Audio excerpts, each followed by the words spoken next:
Welcome to CTV news.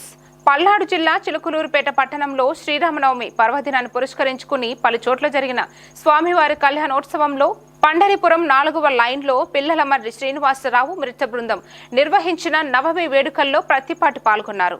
ఈ సందర్భంగా అర్చకులు ఎమ్మెల్యేకి తీర్థ ప్రసాదాలు అందించి ఆశీర్వదించారు. కళ్యాణోత్సవం అనంతరం ప్రతిపాటి శ్రీరాముని జీవిత విశేషాల గురించి తెలియజేశారు. దైవ ప్రార్థన, దైవానుగ్రహంతో ప్రతి ఒక్కరి నడవడిక జీవితం కొంతైనా మారుతుందన్నారు. స్వామి వివేకానంద తన గురువు రామకృష్ణ పరమహంస చూపిన సన్మార్గంలో నడిచి ప్రపంచానికి ఆదర్శవంతమైన వ్యక్తిగా నిలిచాడని ప్రతిపాటి తెలిపారు.